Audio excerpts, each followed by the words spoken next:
Can you hear me? I can, Yes. yeah. How you Okay. doing? Oh, good. Good.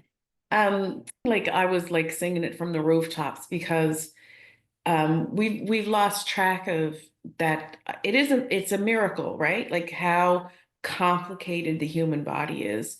And then we lost our way somehow to think that there's a line drawn between here, and those two places don't communicate and connect with each other.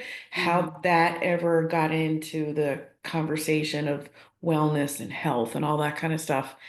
I think we're in the middle of this course correction, right? Of going back to be able to say, Mm. like, this emotion lives in this part of my body and it's got this color and this texture and I can Mm. have the ability to visualize it leaving my body and like all of those kinds of things.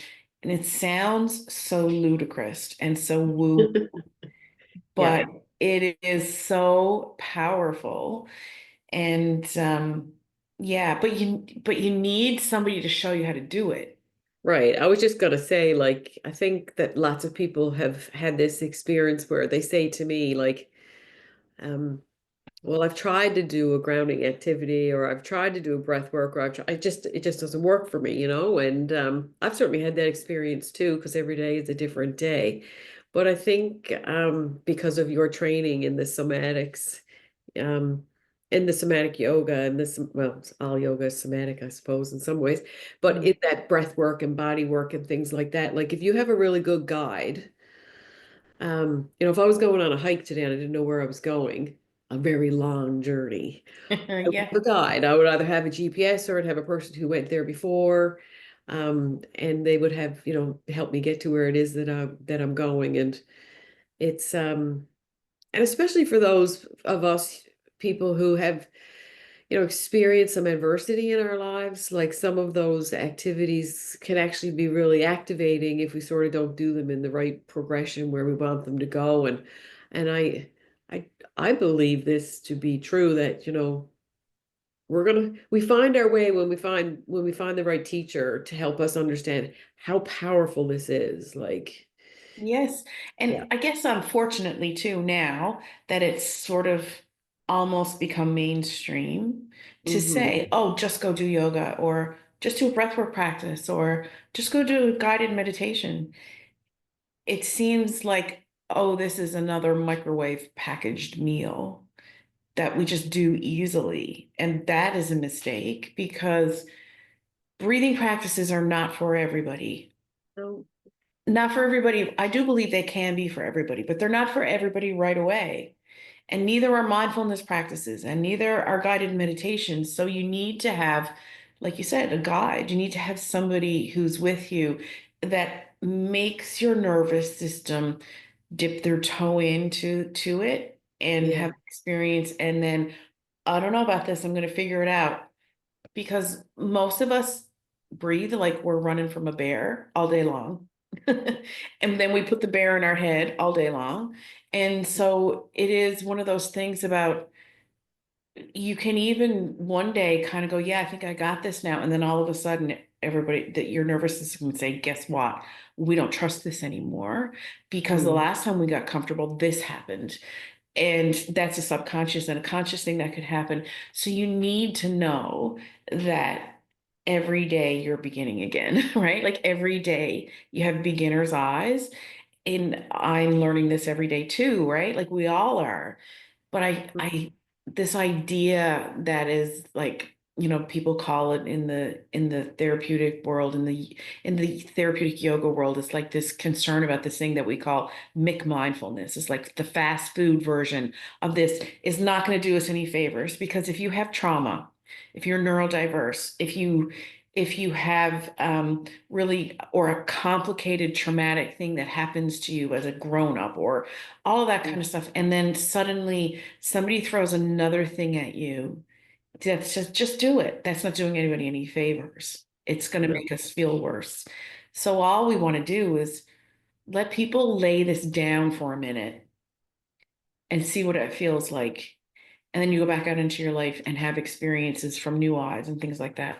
So it's not doing us any favors to say just, oh, just turn on the video or just watch the podcast or lie down and do the meditation, because Yeah. that's not going to work for everybody. Some people will love it. Other people who need it the most will have a terrible experience and won't get to experience it.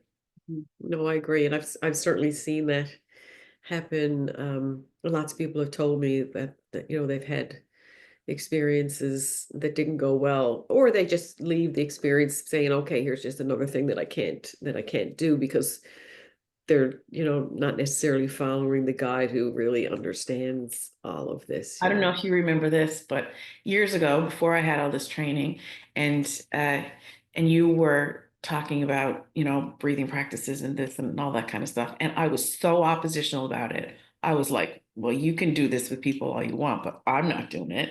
Like I was so oppositional about it, and then the lesson that I learned, and that is the thing that I am the most oppositional about, is actually the direction that I need to be going in. Like, I was There's like, are you wisdom. bananas?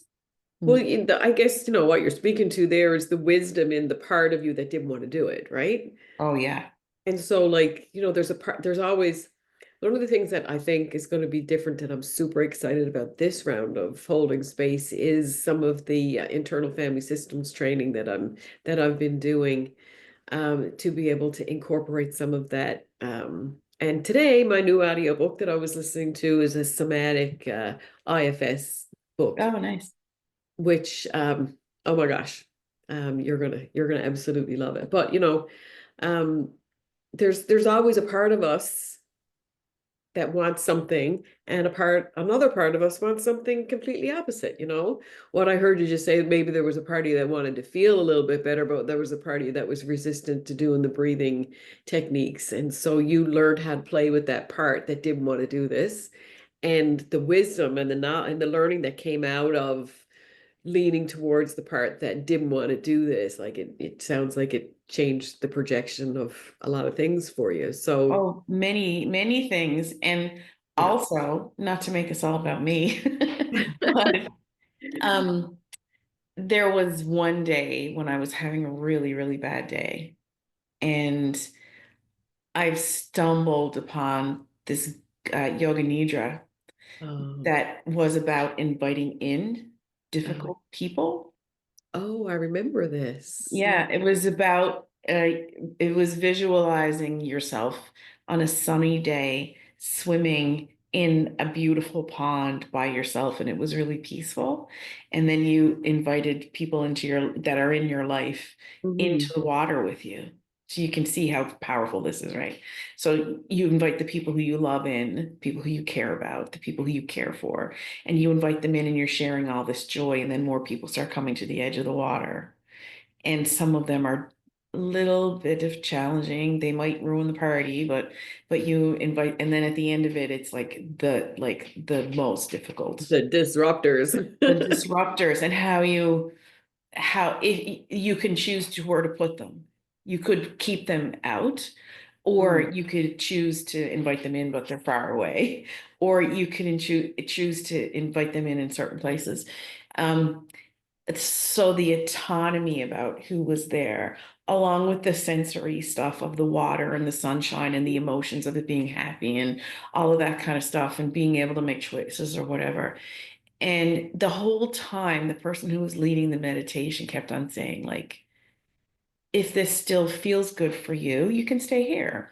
If you feel like you want to invite this next thing in or invite this next scene in, or you can change it so that it's daytime or nighttime or whatever. The autonomy along with the safety of being able to do it. And there's certain things that happen in your life you go, well, that was a turning point, or that was a fork in the road, or that was a pivotal thing. I've gone back many times to try to Google and search for that meditation, and I can't find it. Oh, you found it that day though, when you really needed it. It found me. And Well, I, that's the only way to and look I at it. found it. Yeah. And yeah, anyway, it was done in such a great way. And then I was like, huh, maybe there is something to this, Hmm. that can be really powerful for other people Yeah. too, around still having boundaries, like this thing in yoga that we say where you have a strong back but a soft front, Yes. right? Where your boundaries are still in place, but you have to have this, you can have this openness about Mhm. what you feel is appropriate for this minute at this time, right? While Yes. your feet are still in the place where you are, like Yeah.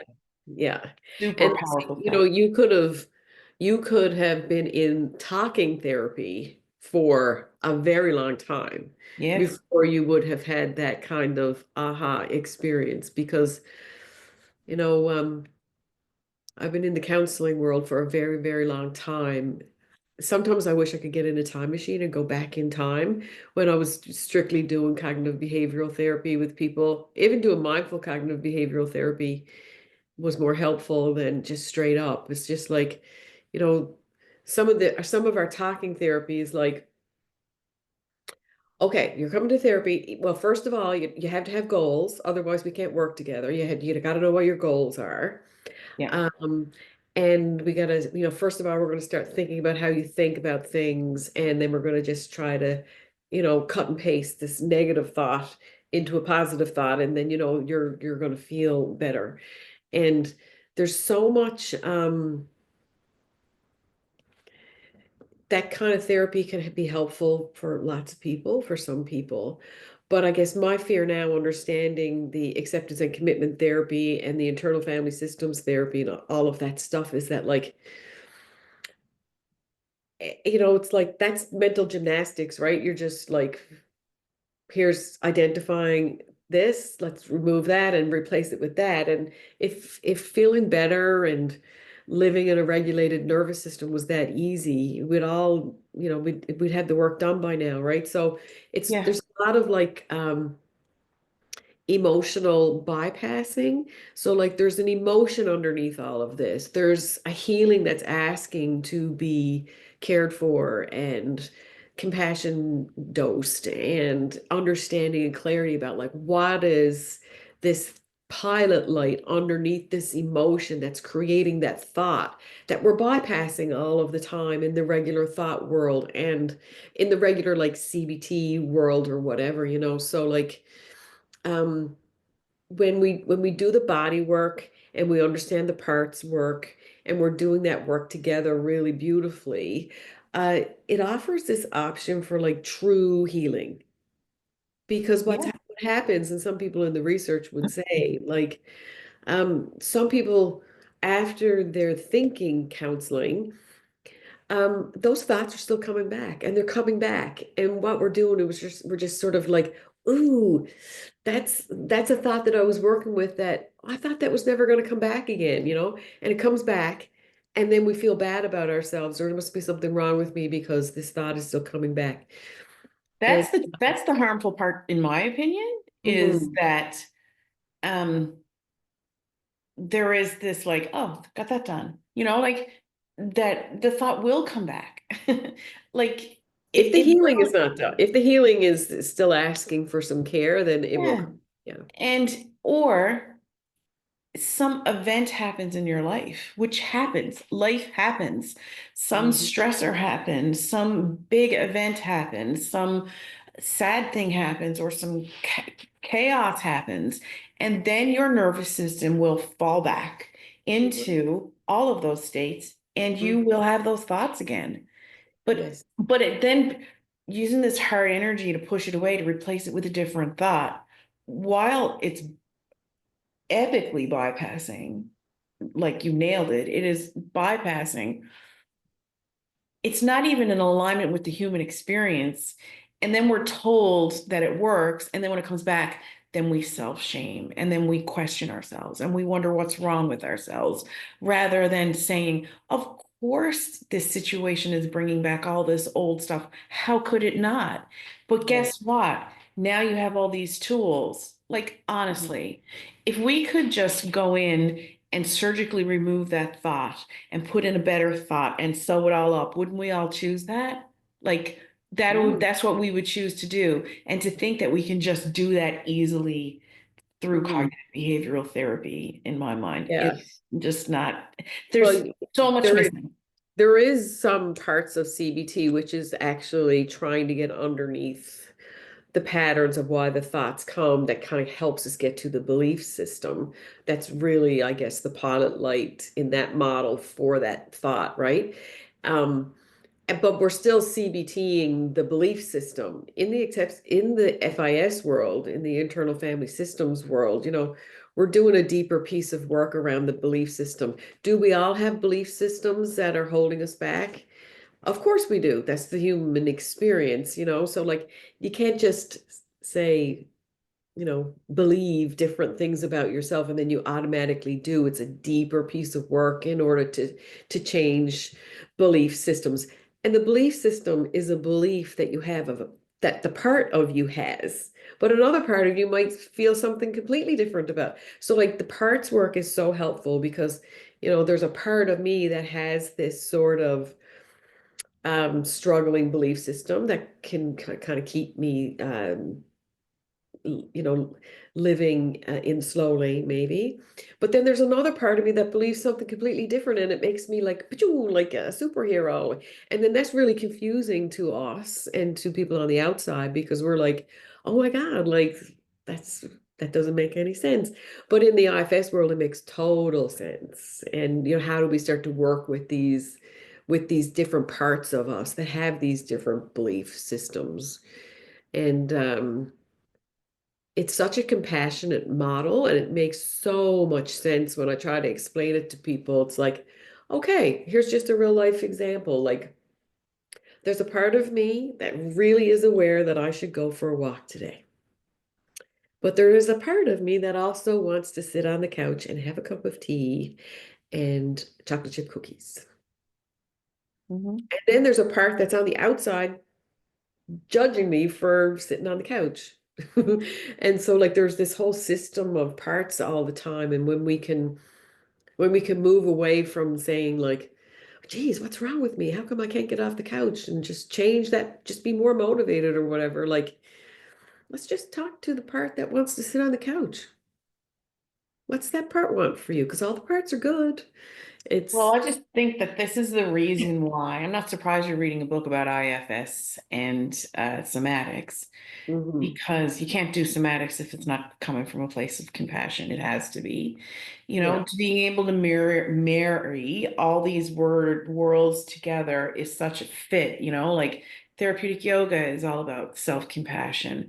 The IFS stuff, you have to have this, these kind eyes on these parts that are struggling. And when you're doing a breathing practice, you need to keep yourself at the center of it. When you wander away, you shepherd yourself back with compassion during mindfulness practices. It just is all of this beautiful alignment. I'm Mm. not surprised that the people who did this the last time talk about the power of Mhm. of those practices for them, because it works because it's all in alignment, right? It's Yeah, I know it's really interesting too because it's let's just talk about the compassion piece for a second. It's like there's so I'm having a bad day or I'm having an emotion that we sometimes put in the filing drawer of negative. Um and so instead of working with it, we have been instructed like just stuff that, put it away, file it in it. Like we don't want that filing drawer of sad, mad, and frustrated, and want to give up and all that stuff. When we put put it in the category of negative, then we don't get a chance to work with it, right? And quite often what people will say is like once you open up that filing cabinet and you start to slowly take the files out when the internal system says, yeah, okay, I want to open this file. You get all the choices on the files that you're going to open up. People are like, whew, what a relief. I didn't even know I was allowed to even talk about these ones because we've done this big, injustice, I think, in labeling that certain set of emotions as negative, or positive. And well, only lift up the positive ones because those feel good. I much rather use the language, well, some of these emotions feel good and some of them don't feel good, but that doesn't mean they're bad. it just means they're, we don't know how to work with them yet in a Well, way that's helpful. and wouldn't it be nice? And I think this generation of children are getting it a little bit A more little bit more. Yeah. of this idea, well, you're allowed to be sad today. You're allowed to be this rather than only happy is what is acceptable I in know. this Yeah. house or in this classroom. What we think regulated is that there's no blips as opposed to regulated is Yes. this, right? I'm Mhm. modulating my nervous system to get to Yes. this place of where I need to go. Mm. And we have, for generations, we didn't have time for those big emotions unless it was a collective community thing of a death or a tragedy or whatever. Then you're allowed to be sad for 4 days, and then you got to get back and doing what. Then you gotta get back. Yeah. But Yeah. collectively, we take care of each other during those kinds of sadness, and it was Mhm. okay to be sad during that. And we understand there's a bit of, you know, even Yeah. the Victorians wore black for a year, for God's sakes. Like Oh, we just yeah. we don't let people process those emotions. And we think mental wellness and regulation is happy all the time. I know. Yeah, Mhm. that's the unfortunate thing about it. It's and I think one of the good things about this workshop too is that we do spend a significant amount of time just talking about what emotional regulation is, and also stop saying like I'm in a good mood or I'm in a bad mood or whatever. It's just like, what's your nervous system doing? Are you feeling hyper aroused? Are you feeling hypo aroused?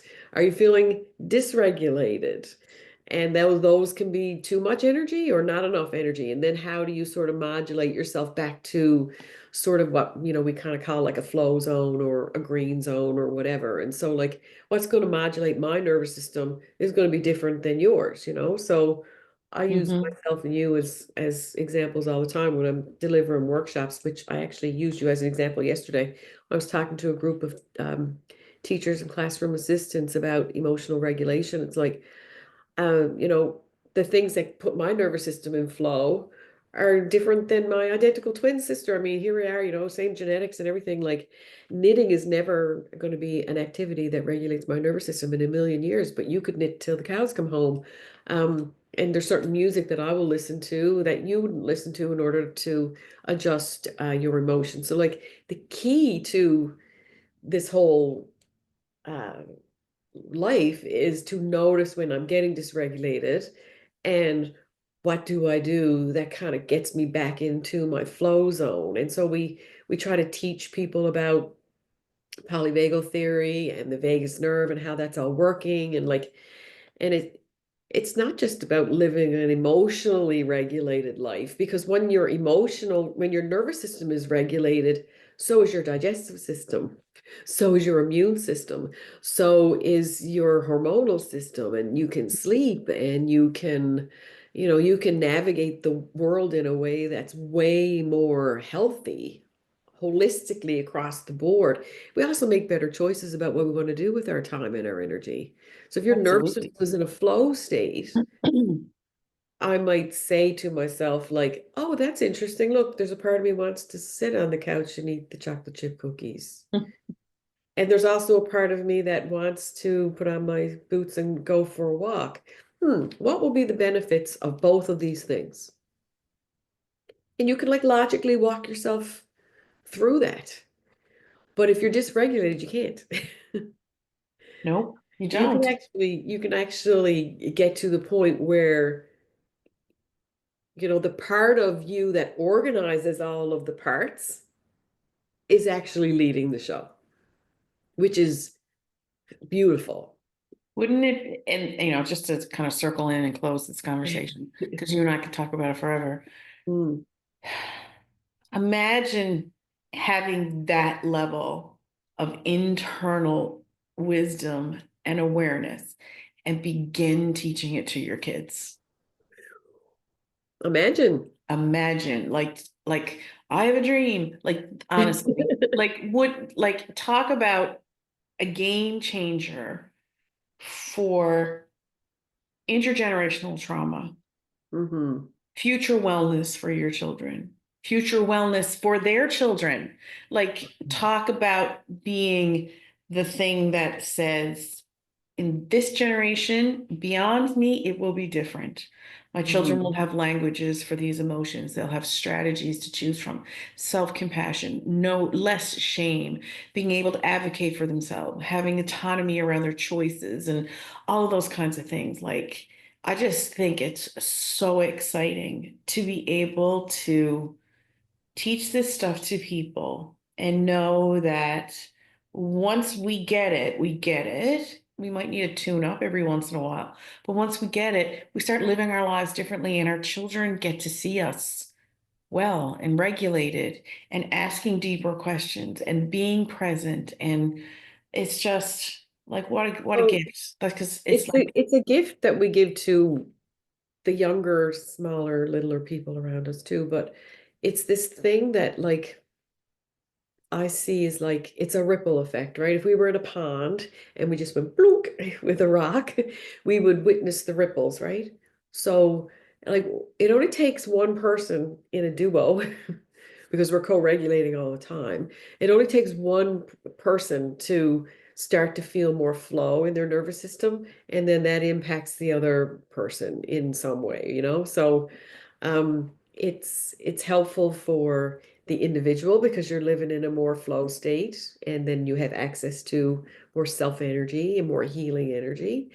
And then it impacts your family environment, it impacts your community, it impacts organizations, and the ripple effect of all of that can be felt, and it's a beautiful thing. And living a self-led life as opposed to a parts-driven life, like the part of me that is angry all the time, or the part of me that gets triggered, or living through the part of me that's shutting my nervous system down. It's all protective, but like we get this option with some beautiful healing to live a self-led life, and that that's when wellness, just everything opens up, and it's impactful to everybody and everything in our communities, and it's a lifelong journey. I just spent the last 4 days with 50 therapists from all across the country trying to get to a more self-led place. And the therapists that are helping us and coaching us have been using this type of therapy for 30 plus years, and they're still in the journey. Like there's no end. And they're yeah, like, when this happens again, and when this part of me gets activated again, it's like, oh, okay, we're going here again. And now I get to go to a deeper level than I went last time. Wow, what an opportunity for more healing, and what an opportunity for understanding. And as opposed to, it's like, ugh, you know, I yeah, thought this was done, because it's never done. never done. It's It's never never done. done. It's like Yeah. me. The So we universe is testing me. we're just spiraling around this journey of health and wellness and healing. And thank God it's never over. Yeah, And beautiful. some of this stuff too that's really activating for us. It's not even our stuff. Yeah. It's stuff that got handed to us from cultures, or stuff that got handed to us from our ancestors, and stuff that got handed to us. But the part that I think is really beautiful about this model, and about incorporating the breath work and the body work that you're going to offer folks, and then talking about the internal system of the parts and stuff that I'll be sharing with people, is that like when it comes together in this package, then you have a bit of a roadmap of like, well, where do you want to go? Where do you want to take this in your life? There's so many options to walk this out with good regulation practices, and Yeah. and um, we are on the cusp of something different and something new. Well, this is the last thing I'll say. We were Hmm. fed the magic beans for a long time that we only had one brain, Yes, we this were. brain, right? So Yeah. now in the embodiment world, we're saying you have at least three brains. Mhm. You have your brain that's here, and your brain that's in your stomach, like your intuition, right? And all of that, and the neurological stuff that's in your brain. And now if you want to get into really, really deep healing, it's the it's the brain that's also in your pelvis. Yeah. where it's like who we are and our belief systems and all of that kind of stuff. So that's the reason why the embodiment stuff, because we want those three things in alignment to be working together.